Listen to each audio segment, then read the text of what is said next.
finally nice to have some pretty people in the room, some faces meant for high definition, because I certainly don't have one. Thank you all for being here. Ladies and gentlemen, Paging Dr. Moon is in the building. Make some noise for the internet.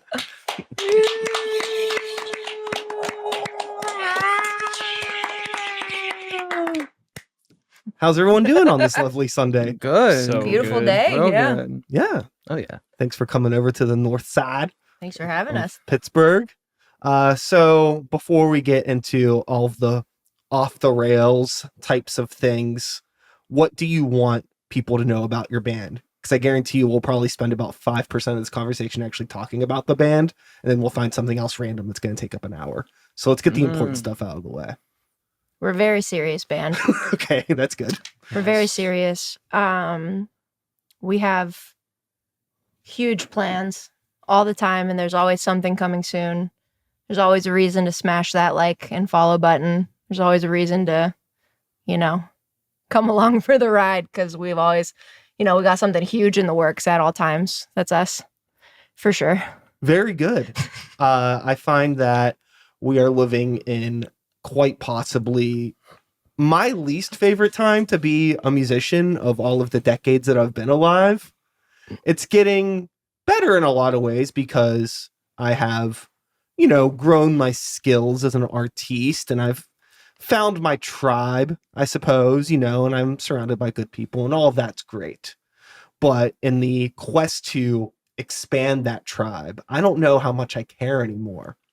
Yeah. It makes it really hard. So you kind of get me. I wasn't meaning to make fun. I know. It's just like, we are mostly, if you really want to know something about us, we're just trying to have fun and make music that people enjoy, that we enjoy making. And I think that that's the point. So for us, it's just all about we are actually constantly working on something, but it's really for us. So it's hard to say. It's just what I would like people to know about us is that we're just doing our thing. We're having fun doing it, and that's what we want to keep doing. I've spent a really long time trying to okay, this is what's coming next. Let's visualize, this is how we have to do things. And I'm so burnt out on it that now I just I'm taking less of a hold, and we're just enjoying what we're doing and trying to make stuff that we like and have fun showing it to people. I think that's really that's what this year has been about for me, at least. Yeah, that's so important. I find that the most easy thing to forget being a musician in the modern era is that it's really about the live experience. Mm-hmm. Whether you're in a room with 10 people, 100 people, 1,000 people, it doesn't matter. Just being in a room with other people and sharing your art with them is why I started doing this stuff. But for some reason, that memory got, zucked out of my mainframe, and I forgot about that. It all became about oh, I need to make content. I need to start a podcast. I need to do all of these things to connect with people, which, to be fair, I think starting the podcast and connecting with the community has been cool, because now I'm sitting here in a room with 4 people I've never really talked to before, which is pretty cool. We all seem like-minded people that are trying to do the thing. Yeah. And, but it's really easy to get lost in stuff that's not like that, because it's oh, well, I need to do all of this branding stuff and all of these things that aren't necessarily creative in the way that I want to be creative. There's a creation that is that isn't malicious, and I feel there's a way to be creative and malicious, and I think that the malicious creation is where branding and being in a band is starting to go. I'm getting on a fucking tangent. So I like it. Yeah.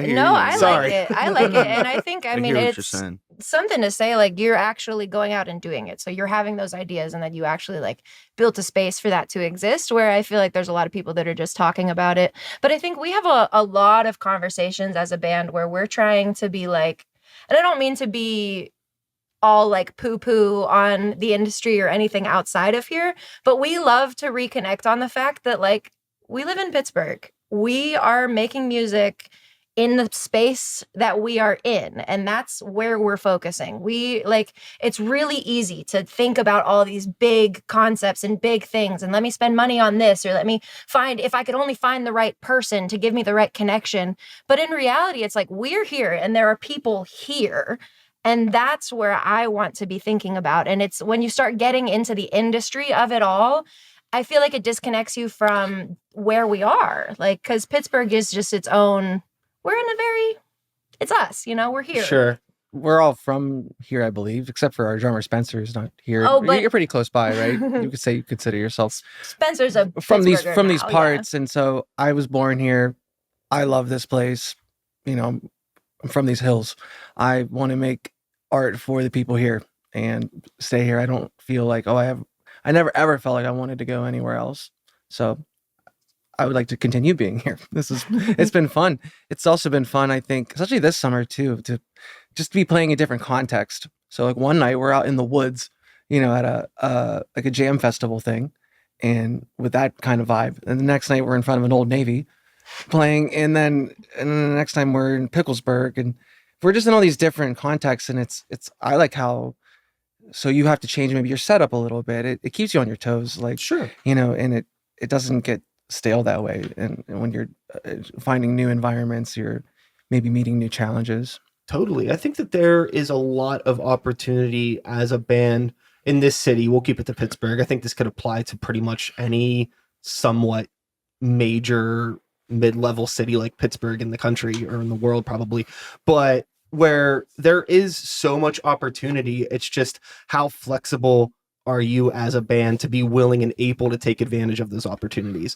Now, depending on what type of music you make, the opportunities aren't there for everybody. Like, you know, I play in, you know, a melodic death metal band, and our opportunities aren't as broad as some other, as what I also played about a band called Normal Creatures, where we have a lot more opportunities because that music is a little bit more air quote accessible. You know, it's not as violent, I suppose would be an interesting word to use. But yeah, you know, I think that being able and willing to take advantage of those opportunities and set your expectations like in like a more grounded, realistic sense, I think is going to help you be happier about the art that you're making, which is going to give off a better energy to people. And, you know, you put out the energy you wish to receive if you're into that sort of stuff. I think it helps. I think it's really good.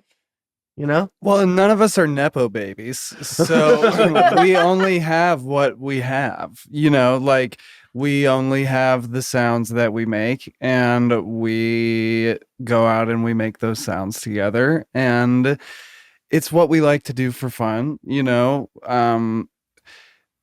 One thing Derek always says is that we are a band that is all in monogamous long-term relationships. And we all have jobs that are outside of the music industry. And so like in ways, like we've gotten to a point where we still have this great drive to make music and to do this and to take it seriously, but we're not at a point where like we have to sleep on each other's couches to make that happen. And so we have this level of stability that allows us the freedom to create whenever we want to. You know, we meet up multiple times a week. We're playing gigs multiple times weekly, and it's really starting to click in a way that I feel like has not been able to in past projects that a lot of us have worked on because of, you know, outside circumstances that are tied to those types of things. And I don't know, it's like real fun to just be playing lots of cool gigs and just like feeling stable and not like things are just going to fall apart all the time. And balance. Everything's in a nice even keel, and we like the music we're playing and we like the people we're playing it with. And we've built a really nice supportive community that kind of like balances the workload. So like we're not having to edit all the photos. We're not having to make the logos ourselves. We're not having to do all of the recording and mixing ourselves. Like, we're kind of able to spread things out so that it's not such a daunting thing any longer. You know, like being a band, you know, can be such a hard thing to accomplish that like so many people don't even get past like making a name. You know what Sure. I mean? Mhm. And Sure. so like it's I feel like at a point now where we're able to really flourish creatively and just like make stuff. Yeah, it could be like a really, really heavy weight to bear if you put so much on your shoulders, because you can make this very, very complicated. And I think also it's really easy to romanticize the idea of being like the full-time artist that really lives in it. Yeah, and There's I've a done reason that. why we're not in my house right now. There's a reason Yeah. why I went out of my way to get a separate space for all of my recording gear and all of this, Mhm. because like I don't want to be around it all the time. I've Mhm. been in that position, and it's actually some of the least productive that I've been. 100%. It can tend to poison your relationship Yeah. with the art. Anything, for instance, I used to teach yoga. I still love doing yoga, but when I did it to pay my bills, and you intermix those things, it's like it makes it not fun anymore. And you know, in a sense, you know, Yeah. it changes your relationship with it. So it's important to keep that all in mind. You know, in terms of you have a space, you can kind of keep it here and here, and you know, Yeah. boundaries It makes are you important. it helps you like appreciate the time that you do get to spend with it more Hmm. if Yeah. you like intentionally like set aside that time to be like, this is for this, instead of like, I need to do this all the time, because it starts to poison. It's like Yeah. that moldy spot on the loaf of bread that starts to fucking grow. Oh yeah. Well, and it can be really toxic too. Like when I first started getting really into songwriting, like I've been writing music for like 20 years at this point, like just casually. But whenever I started really getting into songwriting, it was surrounded by this very desperate energy of like, I'm writing these songs because I have all these feelings and everybody needs to hear me talking about these feelings and I have to express them because I need my story to be told. And then it is like painful every time that you do it. And every single time that you don't get the response that you were hoping for, or that it doesn't blow up right away, you're like, are my feelings useless? Like, did I never have anything to say in the first place? And then that desperation in turn makes you like despise the thing that you're doing. And I've gotten to the point in like the ups and downs of my, you know, I think I'm coming up on a decade of actually like doing my like performing my music for people. Or the first time that I ever like wrote one of my songs and sang it for people was probably 10 years ago. And since then it was so like, I need to do this or I'll never survive, you know, like if I don't make music then I'm just going to be the saddest person. And now I'm just kind of like, okay, cool, like I can make music, and if you want to connect with it that's fine, and if you don't, it's not a reflection on me as a person or on the way that you feel about me as a person. It has nothing to do with that. We're making it just to do it, because I think I just got tired of wanting something. I think I got tired of having this like, there needs to be something bigger from what I create or else I don't have any value. It's like, no, the value comes from me feeling good about where I am and what I'm doing in my life. And then I can be free in my art. If the art is coming out of a need to prove myself, that's exhausting and not sustainable, and something that like over and over again did nothing but disappoint me. So now it's nice to be in a space where it's like I have that experience of just like failing 1,000 times over and being like, all right, now like why did I do this in the first place? Like I shouldn't be crying before a show, you know? Like I shouldn't be like Sure. sitting there stressed out. Like why, like if this doesn't go well, then I never meant anything as a person. It's like, so that's exhausting. Totally. It's like they're the I've if you look around in this room, you may notice that I'm a bit of a collector of things. And one thing, like a sort of personal revelation that I had when it came to my art and like trying to get my art out there, was I found I was starting to have a collector's mentality with my definition of success, in the sense that like nothing was ever enough and I always needed to get the next thing. Like, you know, like I'll buy like an action figure, or I'll find something that I've wanted for a very long time, a record that I wanted for a very long time.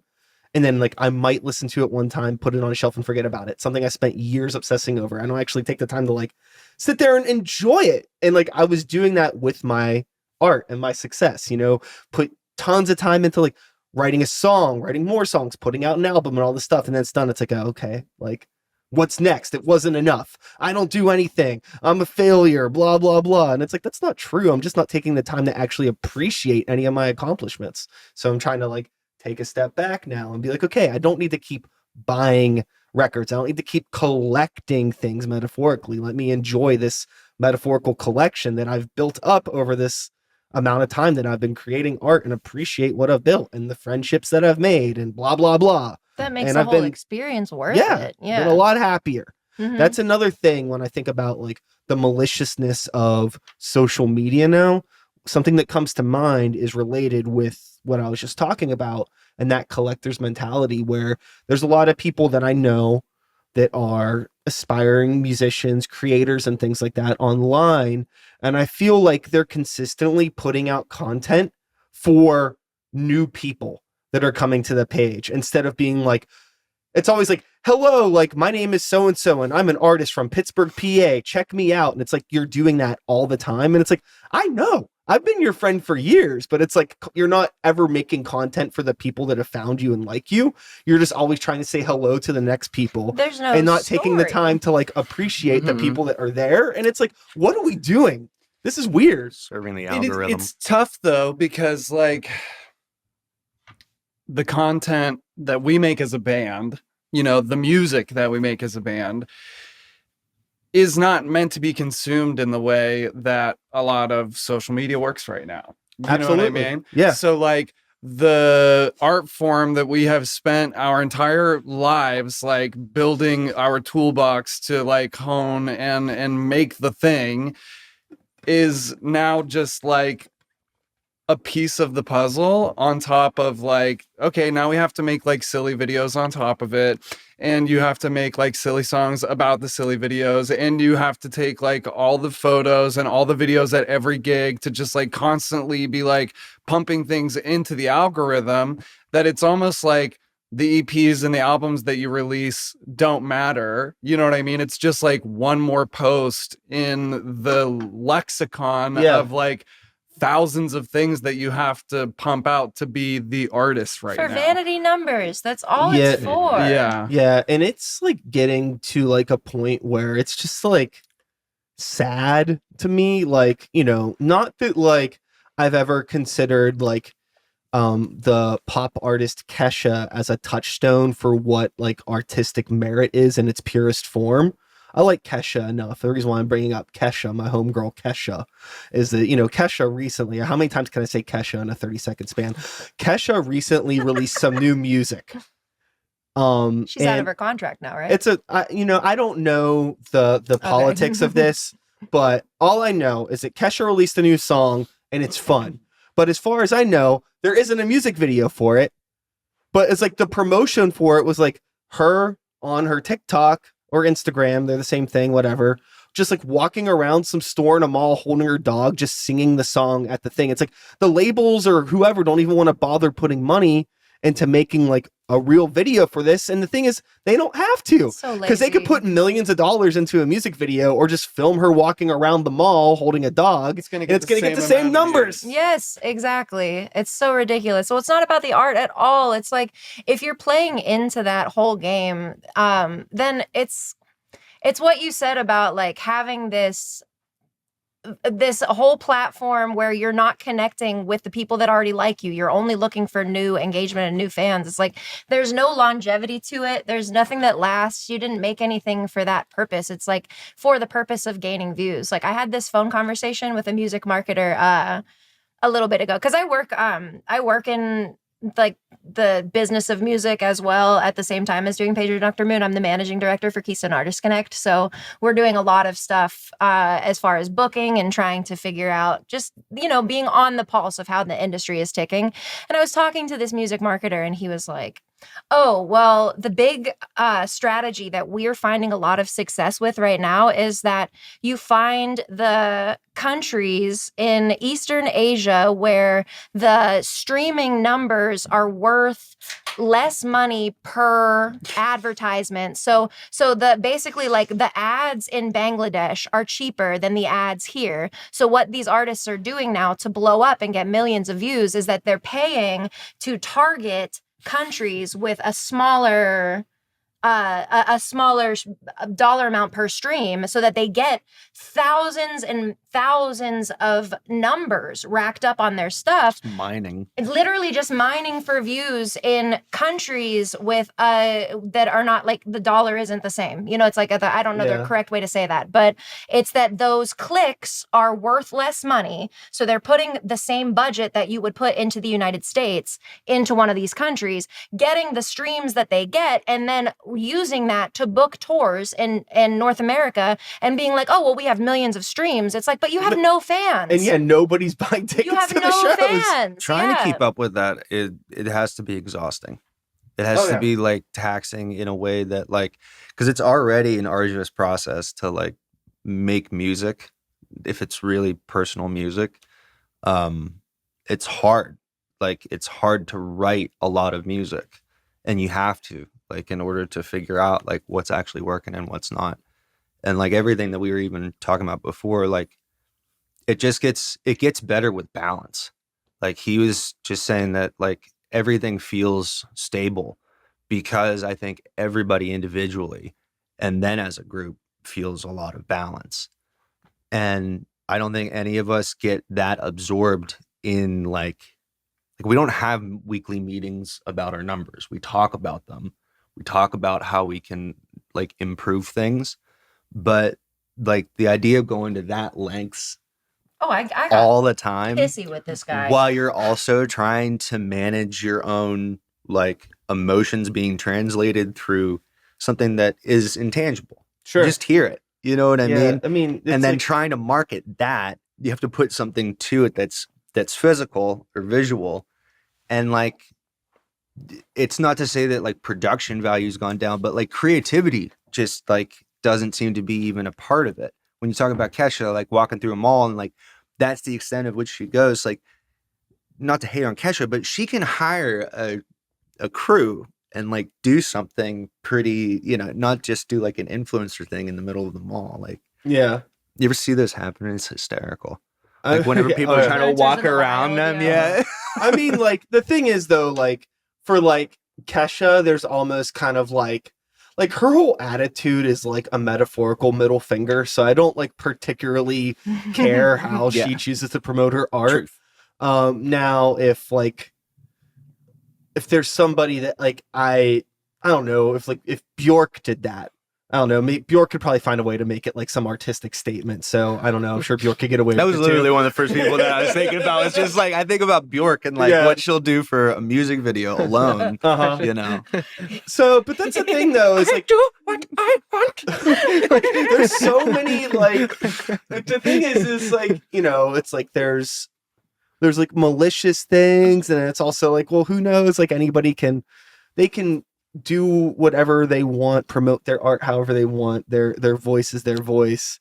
It's just like, I think it's just so funny for me personally, like getting caught up in all of these sort of conversations and thoughts, because it's like, who the fuck do I think I am? Like, I am not on this level where like these other artists, like I don't need to like even, why am I even trying to have this conversation with myself or with my bandmates when it's like, oh, you know, the furthest show away from Pittsburgh that I'm playing in the next 4 months is in Youngstown, Ohio. Like, I don't really have like a whole lot of like craziness on the horizon, but that doesn't mean that like my life is meaningless or my art is worthless. You're probably gonna have a blast in Youngstown. I just gotta dial everything back and my expectations back and not be trying to play this game that all these other people are playing. And we had that conversation pretty early on. Yeah. Like our expectations are, we are a 5-piece band in Pittsburgh who likes to play. And so we play and we try to make good music. And that's what we focus on. You know what I mean? Like, we try to make the best music that we can. We try to put on the best shows that we can. And like, as far as like online engagement and stuff like that, we kind of do whatever we feel like doing. And if we don't feel like doing, we kind of don't do it. Yeah. Like we'll do like something silly every now and again, just to like remind people that we have a pulse, like past promoting shows and past like putting out music. But I feel like we play often enough and like are together often enough that like we don't necessarily really put focus on that. I like to keep it as like a video diary for us. Like, that's the way that I look at it, is I'm making these like recap videos of stuff that we do because it was the things that they said that were the funniest things that day, and I just liked them, and then I put them on there. Like, I kind of, it's bad, but I treat the band Instagram as also my personal page. Like, I don't have another Instagram, so I engage with it like it's just my page. Like, sometimes I'll just post like a bunch of stuff of my cat on the story, or it'll be like memes that I personally thought were funny that have nothing to do with the band, but it's because like I just don't have the energy to do the rest of it. And there was a time I remember very early on when Derek joined the band, I was like working on a video for something, and it was like I was really like, oh, I just got to get this one time right. And like before he left, he was like, well, make sure that you think really hard about it. And then he left, and I was like, that's great advice. I was like, you know what, that's the perfect attitude to have, is just like, this should be fun and we should be enjoying it. Keep it simple. Yeah, if it's always just like, look at us, look at me, look at us, I'm just kind of exhausted by that whole thing. Like, because I spent so long being like, I'm hot and sad on the internet. Like, before I was in this band, you know, like my songwriting stuff before, it was all about like, I'm going to take these selfies and I'm going to post like about my feelings, and I'm going to be as like engaging as I can just because I'm pretty. And it was like, that was the whole thing. And it was like, there's no depth to it. That's like, there's nothing surrounding that. It's just me being like, I have feelings and look at me pout about them, and nobody cares. And nobody cares. And then it's also sad when you're making that content, because you're looking at it being like, the whole thing that you're focused on is like, what do I look like in this? How skinny do I look in this? Is this appealing for this? Like, how much of my shoulder is showing? It's this like very vain way of interacting with yourself, which then is like how you're promoting your art, rather than now I'm just trying to be like, did that make me laugh? Would I engage with this? Would I stop on this and be like, I want to be their friend? Or would I stop on this and be like, is she okay? You know, how do I want that to come about? Sure. So lately we've been writing songs about basements and cats. Yes, exactly. I'm so sick of complaining about being sad, and I'm so sick of talking about my exes. Like, I couldn't care less. It's like, I gotta go away from that. Yeah. I think that one of the things that makes it really hard being an artist in our modern social media driven society is that there is no separation. There's no place for our art to just be art. Our art has to exist in the same place with, like, you know, the ice cream sandwich that Tom had and Jenny's lunch and the Nike ads and, you know, all the political stuff. Like, it's all in the same feed. And we go through it. So, like, you know, everybody is promoting themselves, just their lives. You know, I've seen people push sandwiches harder than I promote anything for my band. Just like talking about their lunch. I'm like, damn, that looks good, you know? But that's just the reality that we live in. So it makes it really hard when you're thinking about, how do I talk about my art? How do I share my art? Because, like, I think in some way I'm thinking about everything too much, because like everything has like a hyper focus on like, is this good enough? Is this right enough? Is this skinny enough? Does this sandwich look good enough? Is there enough deli meats on it? What kind of cheese is this? Do people know that this is not Mancini's bread, but does it look like Mancini's bread? Mm-hmm. And also, am I the first one to ever do this? Like, is this like how smart am I for doing this? It's something that we actually had to contend with a little bit recently, because oh, God forbid, we made our EP name a joke. Like, so our EP name, we called it Generic Indie Garbage. And that was for us. That was an inside joke, because I listened to like very sad, boring indie rock of girls that are like, under like the same kind of guitars, and that's my favorite music. I love it so much. I could listen to and I don't know what any of the band's names are, and I listen to it all day long, and I'm obsessed, and I can sing every word. But it's like this very like straightforward sound. And he got in the car one time and it was like my favorite playlist. And he's like, what is this generic indie garbage? And I was like, only my favorite music. What the hell? Like, what are you talking about? And he was obviously kidding. But then we started like, we wrote a song where we were trying to like, we were like emulating that feeling as best as we could and like doing our thing of it. And we started calling it generic indie garbage just as a joke because we know very well that that's not what we're doing. We're not playing the game. We're not trying. It's just funny. Yeah, we just thought it was funny. We're funny. not trying to play the game. We're not trying to make pop music that sounds like everybody else. All of our songs sound a little different. All of our songs are like, we create like the songs themselves are what we were focusing on. We're not focusing on a sound for Paging Dr. Moon. We're just making songs, you know, and I think It's distracting. Yeah. Finding a sound. Exactly. So we just want them to sound like us and cool. And yeah, and we don't fit into that mold of the generic indie garbage. So I laugh about it and I was saying like we called it generic indie garbage as like manifesting. Like I would love for our sound to be commonplace. I would love for somebody to hear one of our songs and be like, "Oh, what's this generic indie stuff? Is this Phoebe Bridgers?" You know what I mean? And it's like, no, that's Paging Dr. Moon. Oh yeah, of course, they're a household name. That's the joke. That's the joke. But instead we got so much feedback. There's like, don't like the snarky name. Don't like that you called it generic indie garbage. It's like our album art is literally our bodies with our cats on our heads. Like we weren't it's not so deep. Yeah. Like it's not so deep. It's a joke. Well, you know, I think that one of the best things to do, not even just as a musician, but as a human being on planet Earth, is to just be yourself unapologetically, because you will attract like-minded people, and the people that aren't meant for your aura, that are repelled by it, good. Mm-hmm. You know, Yeah. I already said once in this conversation, I'm kind of at a point in my life where I don't necessarily need like new friends or new people in my space. I'm happy, but I'm not looking for it. You know, if people want to come in, great. There's always room. Mm-hmm. But, you know, that's the thing is like, and if people are going to come in, I definitely know people that are bringing in like bad vibes. Right. Because again, it's like, you know, I'm very serious about my art that I make and my music, and I write songs about some serious things and stuff like that. But it is supposed to be fun. And like, I'm doing this. I need to remember that this is like, I'm doing this for enjoyment and to connect with other people, not to be miserable. You know, being miserable is what ended up making me become an artist as a kid in the first place, to find some peace from that.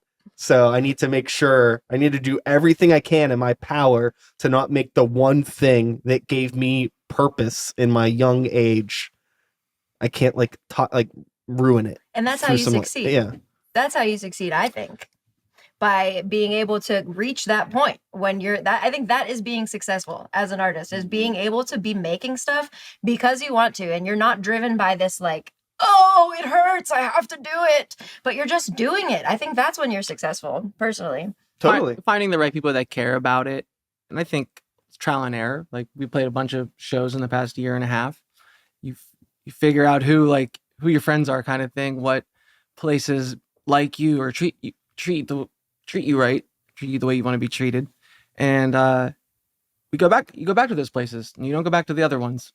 You know, I think there's this balance of depth and breadth, you know, like we like to know people, you know what I mean? That's like a principle I like to live my life by, like you're talking about. Like, you know, you don't need to have all these people out here, you know, to have like a good balance of like, okay, these are the people, and then let's just keep moving it forward with those people. Yeah. And they appreciate it and they get it. And I would love to get to the time too where like, you know, it's like, or it's nice when you have a show where it's like maybe there's 50, 60 people there, but like you're in the know. Those people are in the know, and everyone gets to have this intimate experience.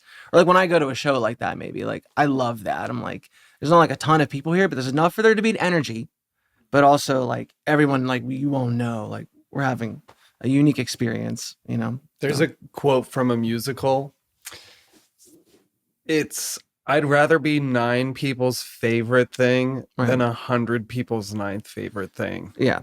And I think that tracks for what I like to do with a lot of my stuff in my time. Because, like, you know, you could set out to write the most basic pop music if that's what you want to do, you know, and you could constrict to all of the conformities and post 3 times a day on TikTok and do all the trends and release exactly on the timeline that you're supposed to get the most followers, but like our art would suffer. We would suffer, like we wouldn't get to live our lives to the fullest extent that we want to right now, outside of the band, and it goes back to balance. Like there has to be give and take. There has to be ebb and flow to have time to be creative. Like if you're not going out and, looking at trees and rocks or like hanging out with the people that you like, you're not going to have the spoons inside of you when you do show up to do the thing to make cool shit. You know what I mean? You're not going to have enough to like wring yourself out to like have a drop left to make cool things. Like, so I don't know. I think it takes a lot of balance and it takes a lot of being like true to yourself to even be able to have enough energy to like cross that bridge. Yes. In order to have the spoons. Yeah. Spoons. Yeah. I don't think I've ever heard that before in my life. And I like that. Like, I want to use that someday. Like, you don't have the spoons to do something. That's what I want. Like, what the? My enemy is like, what the hell are you talking about? Spoons? Like, You don't have the spoons. Look, did he just say spoons? You're all forks. Oh, Forks and knives. knives. Yeah, I find that it's really, just intention is such a huge part of like the people that I like even decide to like have in my life or be around or playing show. It doesn't matter. Like, I think intention is so much like my main interest in art anymore. Like, I don't care what kind of music you're making or anything. It's like, why are you doing this? It's like, okay, if you just want to make like generic pop music for TikTok and that's genuinely what you want to do, great. I wish you nothing but the success in the world. But if you're like somebody that's trying to do this like really like artsy avant-garde sort of thing, but you're trying to push it through TikTok, it's just like, I don't know if that's like the right place, because you're doing this stuff that requires a lot of mental attention, a lot of like from people, but now you're like compromising that art to make all of this really quickly digestible stuff for people that may not even be looking for the type of art that you're doing now. So now you're kind of living a double life as a creator. And it's like, what do you want to be? Do you want to be the social media creator, or do you want to be this, artsy, progressive songwriter thing? And maybe there's some people that could do both of those things, but I don't know. Well, but so many of the most famous artists in time dedicated themselves to their craft without anybody even knowing about it.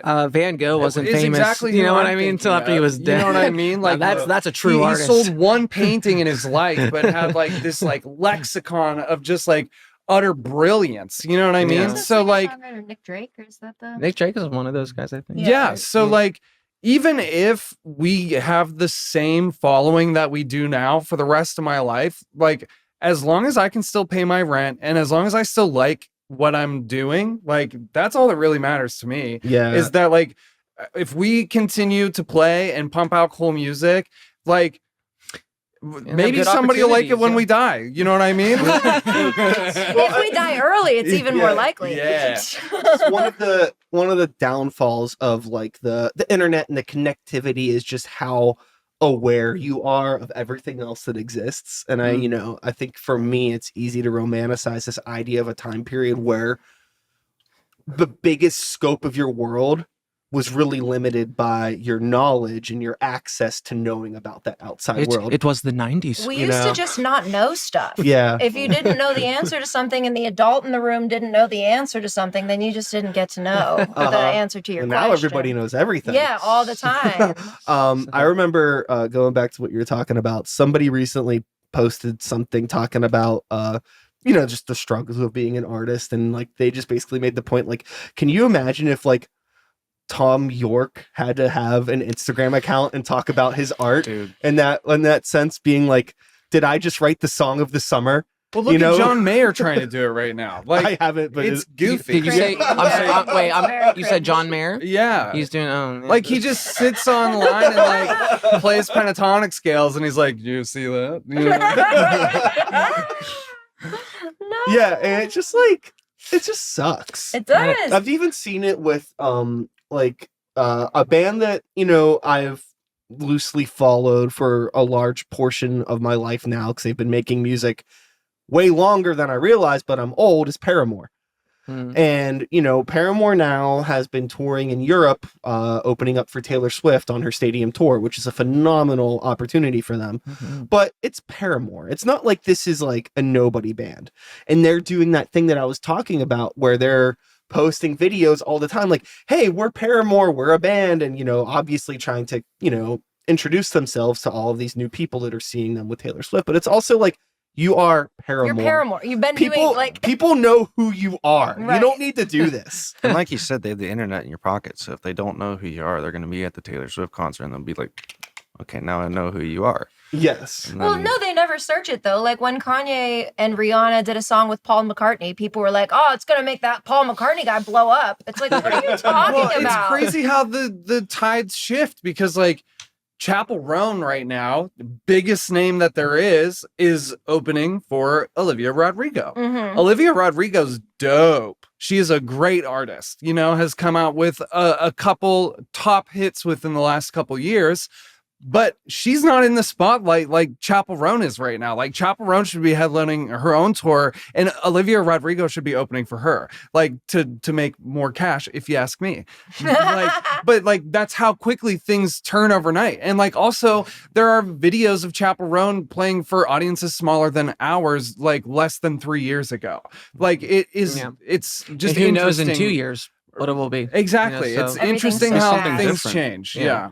Everything's so fast. And I was listening to a podcast recently. It was a music business podcast, one of them. And it was talking about the algorithm on Spotify specifically, and just about like the consistency that it takes to trigger the algorithm on Spotify. And they were basically saying that like a guaranteed road to success on Spotify has to do with releasing a single once a month, every 3 months, and then a full album at the end of that third single. So it would be like 3 full albums a year, basically. So it's like every like, not quarterly, but when you break it into threes, whatever that's called. But that you would have to do like single, whole album, single, whole album, single, whole album. And after doing that for 2 whole years is when the algorithm will be triggered by your releases. So if you're not able to pump out that much content, you will never get the algorithm on your side unless you have something else that is like pushing it, like money or an advertising campaign or a viral moment or something like that.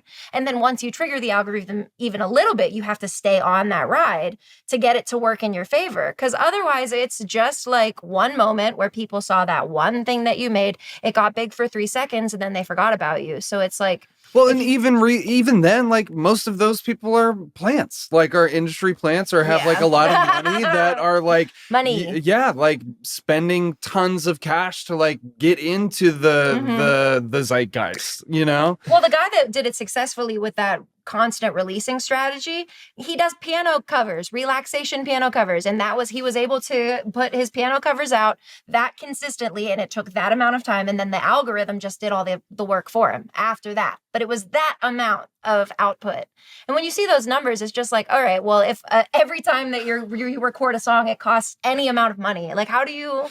There's no possible way. It is funny to compare that to what it takes for us to just do 3 songs well produced in the studio. Like it takes time to write them, then to refine them, and then to schedule a date and do pre-production and do the production and then pay for it and do the marketing campaign and like the album art and maybe we do a video. It's like so much. It's just so comparing like what it. Yeah, let me do a single once a month for 3 months and an album 3 times a year. Right, like expectations versus reality. It's like because the reality to do something well like that. It's which is funny how like much it takes to do that, but then how instantly it can be consumed in any kind of art. I mean, that's why people are like, "There's nothing good." I'm like, well, like because it took all that time to make it, and you did it in a weekend. You know what I mean? So well, and because now everybody wwho's trying to do that has to have a full-time job to be able to do it, support themselves to make it happen. Yeah. It's these are like at the level that I expect to be operating on, these are conversations that I should never have. To be completely honest, like I never used the word algorithm in my fucking life until recently, and it's ridiculous. just and it's like, why? Yeah. It's just I mean, I know why, hand in hand with but- art now. Yeah, like, but it's like, and like, you know, and it makes interacting with art online such a pain in the ass now, because going back to what you were talking about with this release thing, where it's like, oh, this artist that you like released a new album, and it's not new. It's like, oh, this is the extended edition, or this is like, I've seen people like re-release singles with like The Oh, no dude, remix. I waterfalling can't method. stand The water that. that's called the waterfalling method. It's literally a strategy where you Yeah. It turns keep- into scented candles. Like I can't remember. I can't remember who said it, but like there was an artist in the 60s or 70s that was like, you know, with this mass production, like music is going to be nothing more than a scented candle. And like you walk through the mall and like you're just experiencing mass music made for the masses. You know what I mean? Being experienced by the masses, and it's palatable for the masses. You know what I mean? Just like the strawberry shortcake candle at Bath and Body Works. Like it has been tested on a bunch of people. They love the way it smells. They're going to sell 1 million copies of it, and they're going to make a shit ton of money from It's it. like the alternate copies of the Taylor Swift album. Like Oh, yeah. I was hearing rumors that she was like pushing that out too in order to push other people off the charts. You I know what I mean, mean? Just I- re-release. Like, what is Yeah. that, dude? Yeah, I Like- mean, I doubt that is true. I think it's just you're seeing like, I mean, like releasing multiple versions of albums is something that Taylor Swift certainly did not invent. I think that she's just doing it at a scale That's what that's I like, mean. I mean, it's just, I mean, but that's the thing is like, I mean, there's death metal bands that are releasing like 10 different colors of our vinyl record and all of this other stuff. So it's like, even on like a smaller scale, people are doing it. It's Yeah. just like, And she to has like get the her power rights of like, back, you know what I mean? Yeah. I can Yeah. see that And, being like- a huge reason as to why. yeah. And like, you know, also she has like Target behind her and all this stuff to help push out all of these albums. So it's just like, and you know, I don't know Taylor all that well. No. I do. No, all too She's well. great. We're She's close. great. Yeah. She's awesome. But you know, it's, what are you gonna do? I don't know. It's, again, this is like a world that I need to realize that like, just because like I am also an artist, I am not in that world. Mhm. And like, Good. it's like, and I need to like, it's like, where do I exist though? And I Two need- blocks away from the stadium that she played. Yeah, Actually, yes. But it's just like reframing my like expectations and my plans and all of these things, and just like approaching it from that standpoint. You know, it just sucks that like the platforms where we release our music are the same platforms as like Taylor Yeah. Swift and things like Sure. that. So, you know, you may be like, oh, cool, like, you know, our song broke 1,000 streams, so, you know, that's great. But then, you know, you see like, oh, 42 billion or whatever, and you're like, oh, I am nothing. And like, that's not true. This just isn't even the No, how much same of- And that's why game. you have to just take that whole thing. Like so many times, Yeah. like people, like it kind of drives me nuts that every time that I have a conversation with someone in the industry, it's like, what are you trying to do? And what's your next thing? And are you going to try to get signed? Are you going to try to do this? I'm like, I just want to write a good song again. Like, I just want to keep on writing good songs and playing them for people that I like and feeling good about that I did it. And whenever I watch the video back, I'm not cringing because we actually sound good and I actually like what we did. So you know? yeah, I mean, like, you know, I mean, I work in entertainment full time.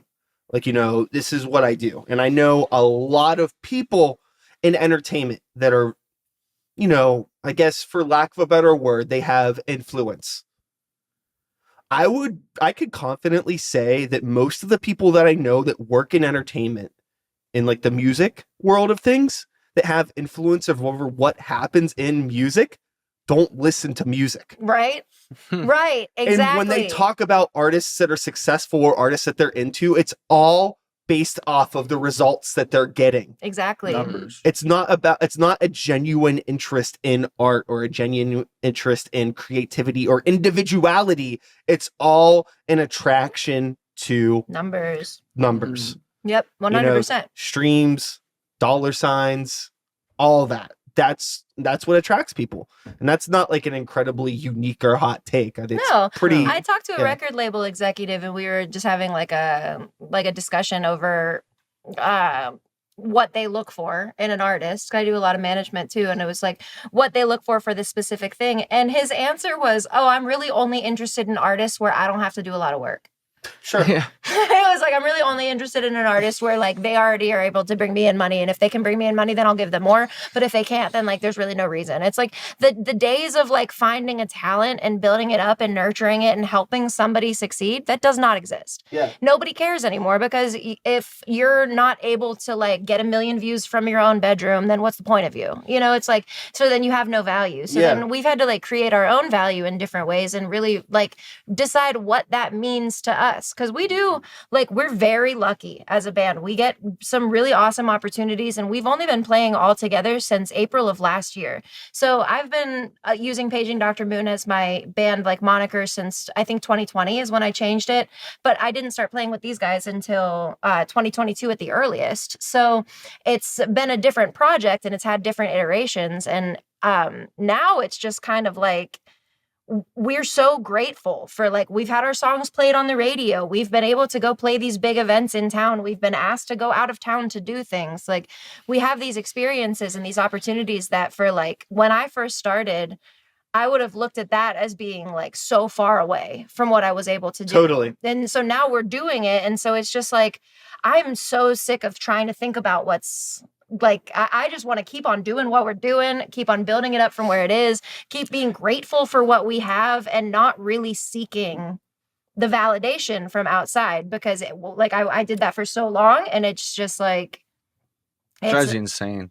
You're just walking uphill. There's no But way. you have to do that when you're young. Yeah, totally. Even like what we were talking about before, like you have to do that. You have to like just be like, I'm trying to just do the thing. And Yeah.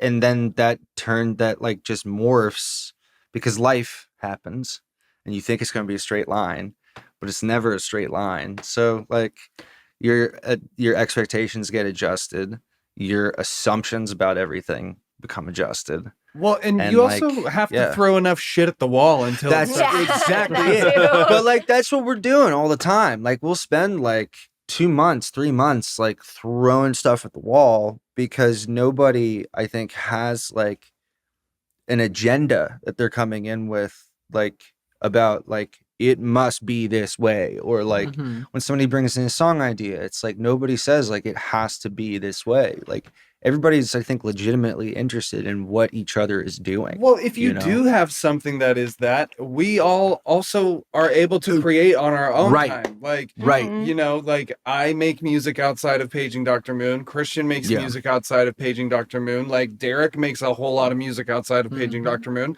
And so does Kirsten. So like Mhm. we all have an outlet within ourselves. And then we also have an expression with ourselves that is Paging Dr. Moon Mhm. right now.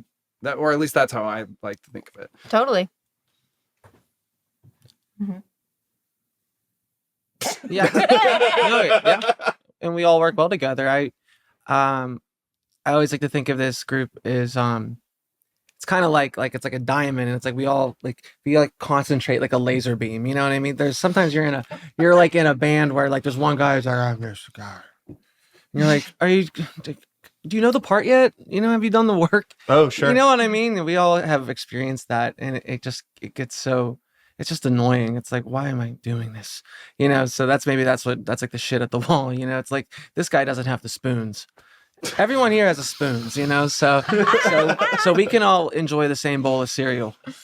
Or Oh. if you No, there's too much backwash. I'm not. Yeah, if you want to, doing that okay, with you, man. you know, We've got plenty of bowls at this point, cousin. We can all so have our own we bowl. can, okay, so we'll all get our own bowl that we'll all eat the cereal together in synchrony, in harmony. One, Okay. 2, 3. Yeah. Yeah, I don't, maybe not like a big, yeah, that's kind of disgusting.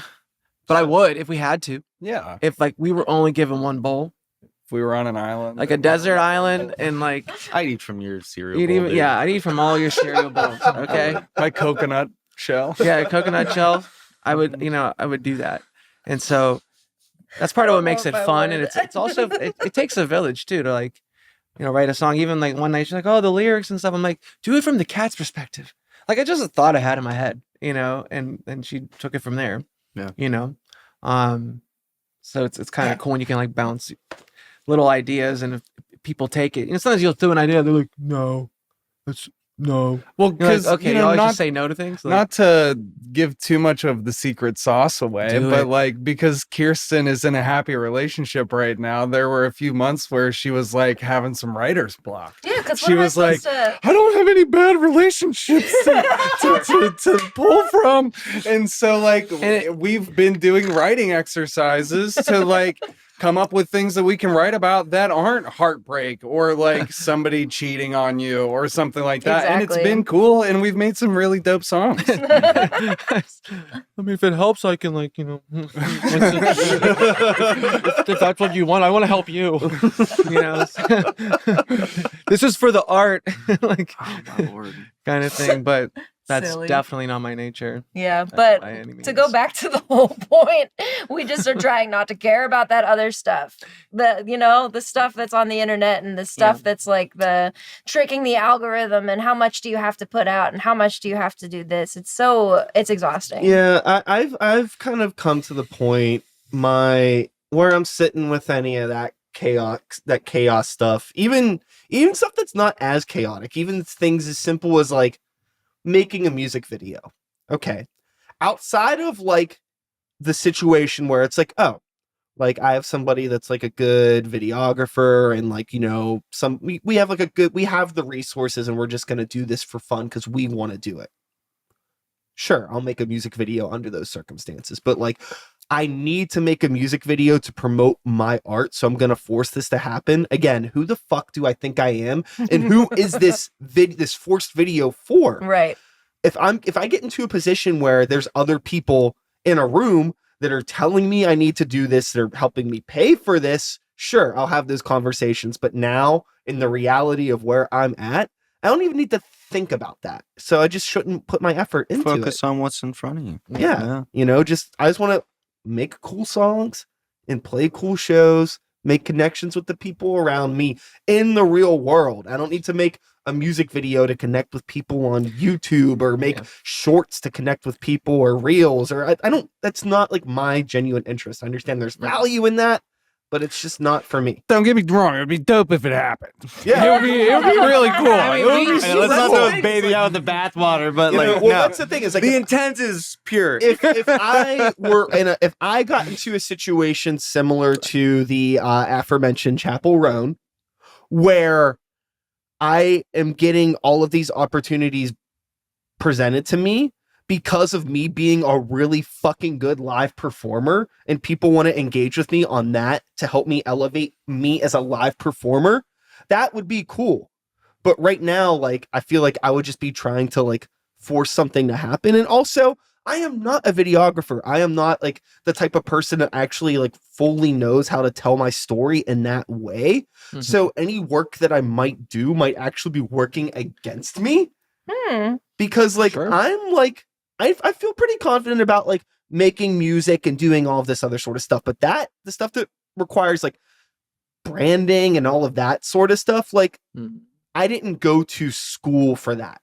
I've been spending, all the years of my life just figuring out how to make cool beeps and boops and cool percussion, like that's what I'm good at. Mm-hmm. So that's the lane I can stay in. Now, if I meet somebody that can help me with those other pieces, I'd be more than willing to have that conversation. I'm not trying to push success away, but I also don't want to hinder myself by putting out putting out a version of myself to the world that's not a fair representation because I feel forced to. Definitely. Right? Yeah, absolutely. Like I just could never see myself doing like a lip sync to camera video with my own voice. Like I cannot even imagine. I can't even think of it. Like the thought of doing that makes my butthole clench and go up into my throat. Like it's just like, oh, I can't do it. You know what I'm saying? Sorry, I didn't mean to talk. You mean about like my for butthole, TikTok kind of thing? Yes, or just like any kind of promotion. But just like I think where our time and our money is allocated right now, like shows what is important to us. Yeah. You know what I mean? Like I would say the vast majority of the funds that we make as a band goes into the recording and production value of our songs. We do have some money that we allocate to like making videos and photos and things like that, but like 90% of it is going to making sure the music sounds good. Well, and we do all that stuff ourselves too. Like the videos and stuff that we make, it's all like Reed and I both went to college for theater, and one of our best friends is we call her our band parent. She comes to our shows, she keeps us all calm, she makes sure that we're all good, she takes videos of us, she did our videography, she helps us with the merch, she sells our merch. The sixth doctor. Yeah, the sixth member of our band for sure. But Danny, I told her last night she wasn't in the band. I know, I could have smacked you. I did. No, you I did. asked if she was. Danny's in everybody. the band. I was But just, she, you know, we did some music videos last year. I didn't mean I'm sorry, Danny. I'm sorry. We did some music videos last year, and we did it for fun because we had these ideas of like ways to do it. We like scripted them ourselves, and we costumed them ourselves, and we did it like just to do it, you know? So that was very fun, and that was worth doing. But as far as spending money, I think the only thing that I want to ever spend money on is production stuff, like studio time and all that. Yeah, to me, that's the safest bet. 'Cause sometimes with the promotion stuff, I feel like you could spend money on certain things regarding that, but you're not guaranteed a result. It's just going straight to Bangladesh. Yeah, it's gonna. I mean, that's the thing is, like, And it's gone. Do you And it's do you want to, you know, like, okay, like, let's say I have, let's get crazy. Okay, I have $5,000 to promote an album. Mhm. What do I want to do with this $5,000? We'll tell you exactly what we would do with it. I mean, I feel like what I want to do with my $5,000 to promote my album is just like, I don't know, throw a chunk of money at Spirit Hall and just do a free fucking release show.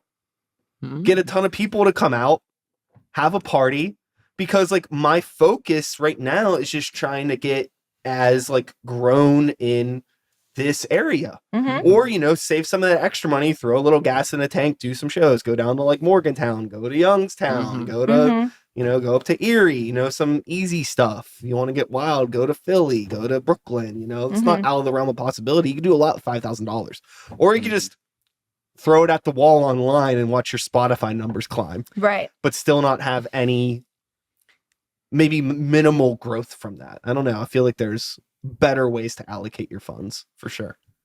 Yeah, I'm just trying to think of who you've talked to.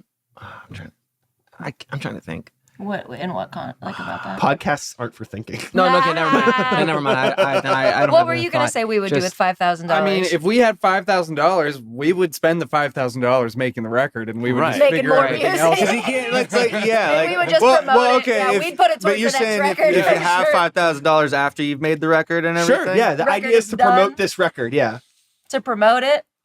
Damn, man. I hate spending money on anything marketing wise because I feel like everybody that tells you to spend money on different things is because they're benefiting from it. Like, I feel like every single time I've been advised by anybody to spend money on marketing, it's something that benefits that person that is advising me to spend that money. I think that like touring in that way would be a way that's worth it. However, I have my own philosophy on indie touring because I just would really, really hate to go somewhere else to play a show and have nobody show up to it, and to spend the money to drive there to go play like a burrito restaurant in South Carolina and have nobody be there, or we're background music, or we're opening for a local band that didn't care about our tour and they didn't do any promotion. It's like, it's so tough to like justify like losing time at work and at home to go out on the road for something that's not guaranteed, you know. Which to is have, kind of like the one good thing about the internet is that like we don't have to drive to North Carolina to get people from North Carolina to see our shit. They just have to find that's it. what that's the one True. thing I was gonna say is I do feel that like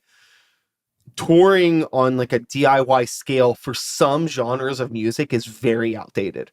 Mhm. I think like if you're in like more of like a punk adjacent sort of thing where like actual DIY culture still exists and there's a community that's hungry for it. Well, if you're three guys that can sleep in a band or in a van and just like go from bar to bar to bar, like maybe still possible, but Yeah, you and know, those I guess it's venues also too actually like have what your people. expectations are of Yeah. that too, you know, like there's plenty of bands that still do it and are, you know, making it work, but I don't think it's like a necessity anymore. There was a time where it was a necessity. Like if you wanted people in other cities to learn about your band, it was either get on the radio or go play, you know, but I feel like there was probably just a lot less then. And I think like even like the access to just being in a band in general, I feel was like a little bit harder then. So there was probably less bands. I mean, now like how much of like the band market share is just taken up by like, you know, like you like book a show at like a you know, I want to play at this brewery or something like that. And it's like, oh, well, you know, we have a residency with, you know, Jeff Thomas that, you know, comes in and plays to his laptop backtracks every week. So, you know, we don't have a spot for you. There's a lot of stuff like that, which there's nothing wrong with that, but it's a lot easier to make music and play live now. So, I've kind of created a spider web of talking points and I'm not too sure I can get myself out of here. But the point that I'm trying to make is that just like touring, I think is like not a particularly good idea, but it's so easy to romanticize it. It would There's a lot of have to- a lot of anymore, we man. definitely we've talked about that a lot lately and definitely have some thoughts on that. It's like people but yeah, they might romanticize it, and it's like my joke maybe recently was like, okay, I just woke up today. How can I lose some money? You know, it's just also like, are you 'cause it touring is- or are you on a road trip with your band? That's Yeah. what I'm wondering. Like, So I've is done that that. like It's which one fun. is it? Because like if we had an opportunity where we could get in with a legitimate booking agency, and if there was any sort of like upfront cost or something that we had to do or a number that we had to make up, then they better be getting us into festival spots where we are guaranteed to be in front of X amount of people. You know, it's like those booking agencies and stuff that are like, oh, well, you have us on a $3,000 retainer every month and you pay us to book you on shows and then we're going to put you on tour. It's like, but who are you putting us on tour in front of? Where are we going? What does that really look like, and what's actually worth it? Because I feel like entry level festival slots are like 1000% worth going to and worth doing, because you are guaranteed to be in front of fans of music that is in your genre that you would be appropriate to be on that bill.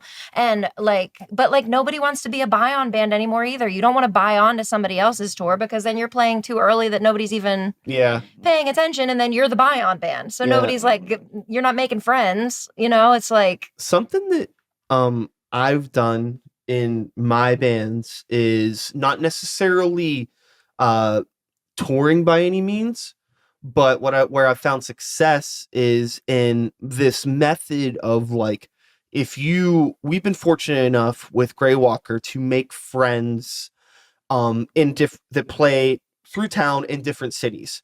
And like, instead of like, you know, going on tours, like we'll drive to Lansing, Michigan, Morgantown, Youngstown, places like that, and like play those places multiple times. So then it's like, you know, we play in Pittsburgh maybe once every 3 or 4 months. You know, we don't play in Pittsburgh a ton, but it's like you could also do that same thing in those other places, and you can like build a consistent local fan base and almost act as if you're a local band in other cities that are more regional to you. It takes time, but it's cool because it's like, you know, we go back to like Lansing for like our 4th or 5th time, and there's people that have seen us the past 3 times we've been there. It's like, okay, cool. Like we're actually building something here. People know who we are. And then over time, if you keep doing that, all of a sudden it's like, oh, now it's like we've been a band for 10 years, but actually now we have this weird network of we could connect the dots. And if we can get the dates to work out, we could do like an actual tour if we wanted to, but it's also not super necessary for us because it's like, you know, we're just playing shows when we get cool opportunities instead of trying to force the opportunities to happen. Totally. And it ends up working out in our favor in the long run. Because, you know, I think there's been times of the band where that wasn't the thing. Like we were definitely trying to force things to happen. And I do think that it took its toll on some people from the general like vibe and morals of the band. It stopped being fun. It gets real businessy. And I think, you know, like it pushed some people, I think, away from even wanting to be in the band because of like how serious things got.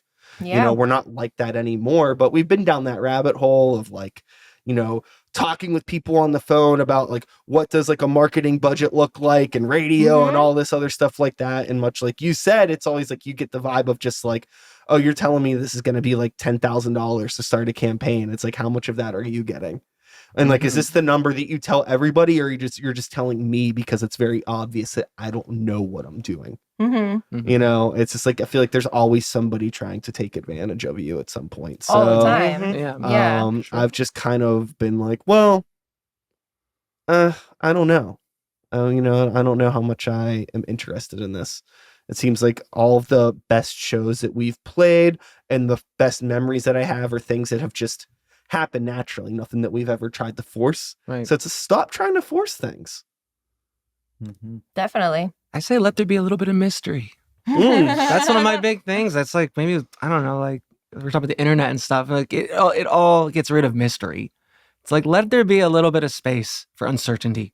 And then it's more fun when things happen. Yeah. I don't know. That's how I see it. like one of the, it's talking about Grey Walker again, like there was this time period like between like 2020 and 2022 where like, I don't know why, but people, things were just a little weird in the I world. wonder. And like there was like, you started to see like a lot of people, everybody dealt with it in their own ways, and a lot of people were dealing with it online in their own ways. And with Grey Walker, we didn't do anything. We didn't make one single fucking post about anything until like, sometime later we got a show, and it's like, oh, hey, we're playing a show. And then it wasn't like we like lost fans or like people weren't there. We lost our engagement or anything like that, So it's like, I think people were so worried about like, oh, if I don't post stuff, if I don't interact with people, people are going to forget about you. It's like, people are not going to forget about you if like, I don't know, if you're decent. If you have to constantly remind people that you exist, maybe there's a reason for that. Yeah, maybe you're not that good or something. I don't know. Yeah, it's also just like, people are going to be thinking about you the exact same amount that they were before. Regardless of what you do, they already weren't really thinking about you that much. And also, I don't know if you're paying attention to anything else on the internet besides yourself, but, there was a lot other things going on in the world besides you and your so artistic much. expression. Right. Especially in, And I also, July of 2020. Oh my goodness. Give me a break. Everybody there was so many people that were like, and I don't mean to be a hater, but there were so many. He always says, talk that shit. Talk that shit. Let it out. Let it out of you. There were just like a bunch of people that were like dealing with trauma for the first time, where they like couldn't express that, like, oh, this is like a very obvious traumatic thing. Like and I was like watching it being like, has anyone ever hurt you before? Like, have you ever dealt with any kind of trauma before? Like, this is like a crazy response to this. It's like, we're all going through the same thing. Like, it's making it so much about yourself, but we got through it. We did. We got through it for sure. Absolutely. So now that we are in late August of the year 2024, what is on the horizon for Paging Dr. Moon? What do you got coming up? So we have a few shows in September that'll be fun.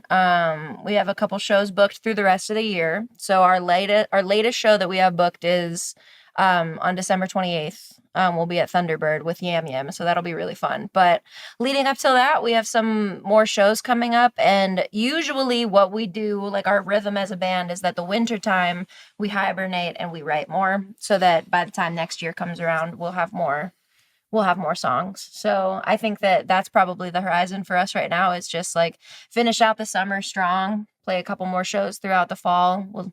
We'll let it dwindle a little bit, and then we're just going to get back into writing. Rock and roll. Yeah, Reed just got a vocoder, so we're having a lot of fun playing with some new sounds. Yeah. So nice. we're shifting our sound a little bit. We're writing some new songs. We're revisiting some old songs that I had that we have not quite yet fleshed out, but we're starting to get more ideas. Usually what we do is that I'll like have a song nearly fully formed, but just like my quiet, sad version of it. And then I bring it to the guys and I'm like, make this palatable, make this fun. Like, so then we take the stuff that I already had and we make it better. So we'll keep doing that. Yeah. Groovy. Yeah, dude, sad and fun. I like it. That's our style. That's what we do. Sad and fun. Sad and fun. I just think it's a new genre, maybe. I like to hide the sadness. I like to, so my lyrics are pretty dark, but I want the music to be fun to listen to. So that like, if you pay attention to the words, you'll be like, oh, shit. But if you don't pay attention to the words, you'll be like, nice. Yeah, just hide it all under a lovely rhythm chord and melody, and they won't know the difference. There you go. I call that dynamic, you know. Yeah. Like, Yes. You can choose to engage emotionally. I don't want to force sadness on people anymore. I want them to choose to understand it, not to be just like force fed this sad or triggering thing. Well, that is very empathetic of you. I had a review that kind of it was a review from somebody in the Pittsburgh city paper when I put out a solo record back in like 2015, and it was a very good review in the sense that this person really didn't like it at all. But they called it, this writer said that it was painfully self-deprecating. I ended up using that pull quote and putting it on stickers on the cover of the album just to really lean into it. But that was like actually really interesting because it was like the first time that I realized that like, oh, people are actually paying attention to what I'm saying. Mm-hmm. And like, while my feelings as a human being are valid, I think that maybe I should find a healthier way to project this and to articulate that so people can maybe understand this and maybe use it to apply to something in their own life or digest this in another way rather than that guy's just going through a lot of stuff and it's making me uncomfortable. Like, I don't want to do that. I'm not that kind of person. But, you know, you have to grow and learn as an artist. And sometimes, like, without getting feedback from other people, it's hard to really know that, like, hey, you know, these are just the thoughts that are in my head all the time. So for me, this is normal. You know, and to have somebody else be like, that's not normal. I'm like, okay. Thanks for the input. You're scaring us, dude. But I mean, it's one of those things where like to this day, like I don't think I can work on a song without thinking about that once. Like, would I get that review again? Mm-hmm. Yeah. So I don't even remember that person's name, but you don't know the impact that you had on my life as a creator, my friend. Mm-hmm. So that's really all I have to say about that. Yeah. We have fun reading some of the reviews we get for things, you know. It's interesting. It's interesting it's because it's art, it's subjective. So you're getting all these people that will say, bah! Or yeah, or, you know, or somewhere in between, or like different elements. And so, and I personally don't take any of that stuff to heart per se. The amount of times they've said we need a stickier hook. I could literally stab myself in the eye. Oh, really? Yes. Contradictory things. Like, they'll say like, this is cool, but it needs to be more of this. But you just said that was. For me though, when someone says like, oh, I don't really know where to place this in like say a genre or something, I'm like, if that's like good. They're confused, like that's good. That's good. Like personally, I know that's not always like in marketing terms, it's not always the best thing, but in artistic terms, I think that's cool. Man. Like, you know, I kind of want the songs to have their own voice, you know, like to be their own. It might sound like it kind of like our one song, maybe it has kind of like an indie rock riff, but that was just the germ. Like it has flowered into something, you know, as we worked on it more, we edited it, like it became its own thing, its own little ball of energy. So, and if that, and some people love it, some people hate it, and that's exactly where I would want it to fall, you know, how I want it to be. So yeah, can't please them all.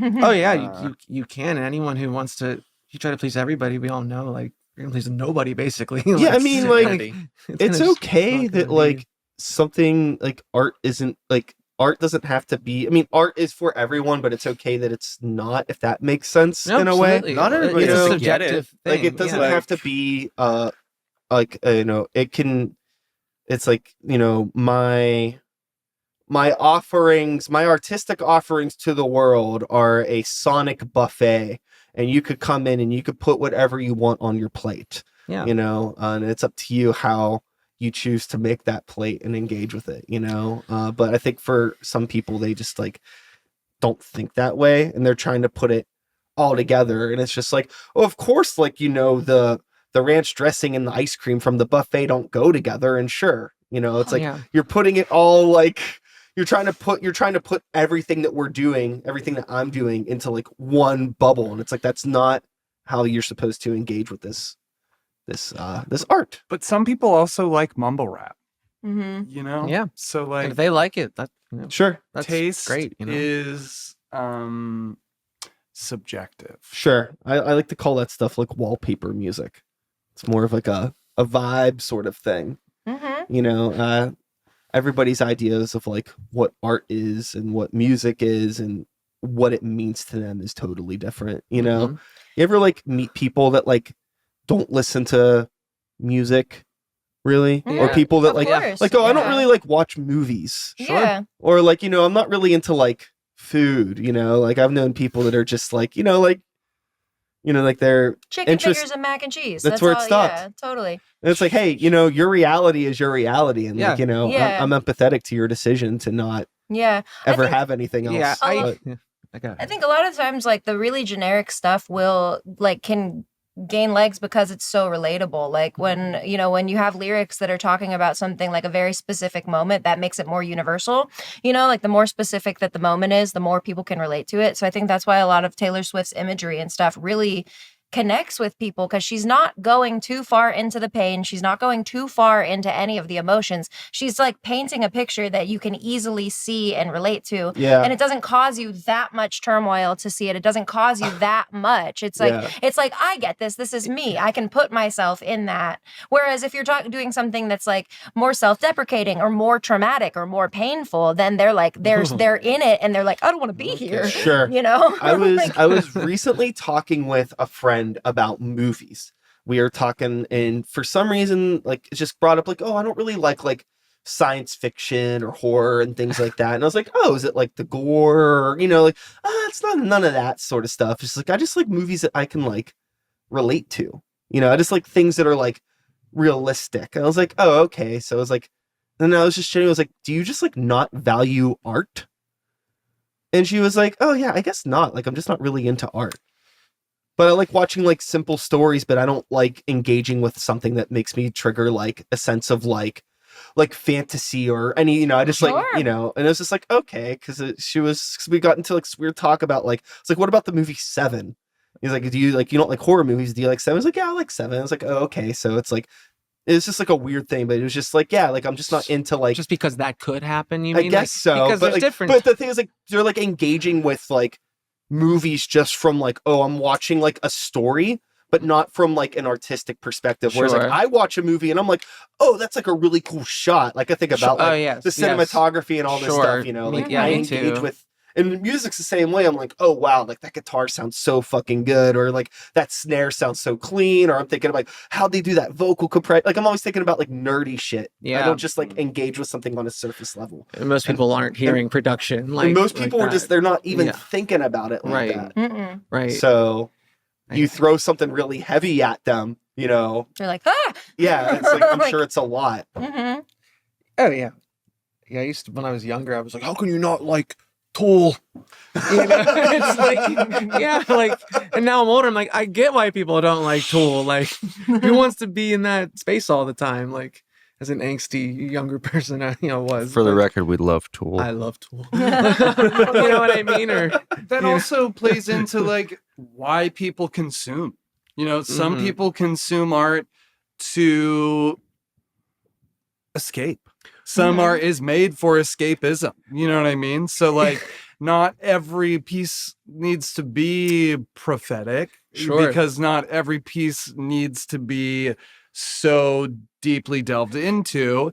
You know what I mean? Like I think of musicals from war times, you know, tend to be very silly because it Mhm. was a moment for people to go stop thinking about war times, you know, and like think about all of the comedy movies that were coming out in the early 2000s while we were at war. You know what I mean? Like it's so silly and nothing of depth, you know, but like I think kind of goes in waves and just kind of depends on what's happening in the zeitgeist and what's happening in society and also what's happening in your own crazy little brain.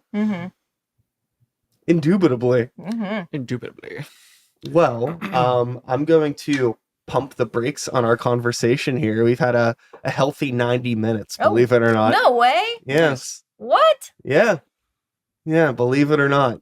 Holy We've been cow. yapping over here. We've been yapping hard. But this has been great. I really thank you so much for coming over. Thanks for having us. Shout outs to your drummer that's not I here. know, Spencer. We miss Hey. you. 90 minutes. Holy cow. We talked a lot. You did. You did talk a lot. Is there anything that we want to throw out there before we pull the plug on this? We make some music. If you want to listen to it, that'd be sweet. We'll watch our numbers go up by 15. That'd be awesome. That's Well, it's the live come to a show. Is show. where Yeah, it's come to a at. show. Okay. We have all of our shows on. Numbers up. We have all of our shows on the You'll see internet. Derek's toes for free. Yeah, Derek gives away his toes for free every show. Yes. Dogs are out, man. But yeah, that would be awesome. We always post our shows on the internet, and we would love to meet people in person. That's what we care about. Hell yeah. Well, with all of that being said, that is all, folks. Thanks so much for being here. One more time, paging Dr. Moon. Make some fucking noise. I don't think we swore a lot during this conversation. This was really I didn't know if we exciting. could. So Can we can everybody just real quick before we end just say their favorite swear word? Motherfucker. Fucking cunt. Oh my gosh. Sorry. That's a bad one, man. You can't say that even when someone You can asks you to bleep it. swear. You can bleep it. Sorry. fuck shit. Shithead. My favorite swear word. Actually, shit fuck is a good one. Mm. Oh, shit fuck. Oh, I don't know. Probably motherfucker. Oh, Good damn. one. Yeah, that's Or good. like, son of a bitch. Like, Oh, son of a that's a- bitch. I like son of a That's bitch. a that's good a one. good one. Yeah. It's like right in the middle. It's not too hot, not too cold. Son of a bitch. You Yeah. can teach your kids that. Can't when they're you say young bitch and, on you know, TV? I Right? think That's you- like the one you can say. You can say anything on TV now. Nowadays. Oh, really? I thought they changed. I don't know. I don't really watch TV too much, but I mean, I guess it depends on the channel. well, it's like because of TV, But like, TV Netflix. yeah, Obviously, you yeah, can say whatever TV you doesn't want, really but exist anymore. Yeah. Okay. Bye. So I have another question actually. In the middle of my outro, Dude, let's go. just to have a little bit of fun, just to spice things up a bit. We were talking about eating from a collective bowl of cereal Ooh. a moment ago. Now I know that like one thing that is really good for bands to do to maintain relevancy is really branding themselves in different avenues outside of music. So if there was a Paging Dr. Moon cereal, what kind of cereal would it be? I think it would be called R&R. Are you gonna? He's R&R. He's been wanting to insert that. He's been wanting to insert that this whole 90 minutes. It would be elderberry flavored, and it would be meant to be topped with vodka, and it would be called R&R. Oh my god. Yeah. Paging Dr. Moon cereal. I personally would be kind of like a Lucky Charms situation with like moon marshmallows. Moonshmallows. That's really cute. Yeah, I like that. I fuck with that. That's Okay. good. I would, yeah, like a Lucky Charms, and each of the songs on the new thing could be like a different marshmallow. So Scars could be like a marshmallow. Or like our heads. You know, Dirty Alcoholic could be a marshmallow. You know, it can be all these things. I think that would be fun. Moonshmallows. Moonshmallows. Yeah, that was like Moonbeams, Moonflakes, something. Yeah, the name is kind of long, right? So it'd be a lot to put on the box. So, Yeah, I don't fuck know. it. It's Hey- no longer than Cinnamon Toast Crunch. That's Paging, true. Cinnamon Toast Crunch, Paging Dr. Moonflakes. I don't know. Yeah, I guess that is a little. That's a lot It's of a mouthful. yeah, it's a lot. I don't It's know. gonna be. See it? Oh, that could be the tagline on it. It's a mouthful. It's a mouthful. As long as you can enjoy it with milk or dry, because I do enjoy a handful of cereal every Not now and again. vodka. Not with vodka, Reed. No. yeah, That's an unhealthy. I have Kahlua with my cereal. Thank you. Like you can't say in the Baileys. beginning of this thing like, oh, we're in healthy monogamous relationships. We all have steady jobs and we pour vodka on our cereal. I don't think we can do that. You can't have it all. You gotta have something that makes you a little bit delinquent if you're gonna be in this rock and roll world. Oh yeah, that's gonna be like our Motley Crue behind the scenes moment. Like, when I'm at work and we have a gig the next day, I leave by saying, "Okay, I'm gonna go be a delinquent guitar player. I'll see you the next day." Debauchery. Absolutely. Okay. Well, anyways, Let's go for 120, dude. Come on, let's go for the gold, man. Let's go for a that record is on all, here. folks. Thanks so much for being here. One more time, paging Dr. Moon. Thank you so much for being here. I will be back again next week with another episode. Same time, same place, same channel. You know the drill. My name is Brian Sykes House. Start the Beat is the podcast. 2024 is the year. And until next time, take care of yourselves and take care of the people around you, or else, motherfucker. Peace. That's it. We did it. That was a podcast. That was so fun.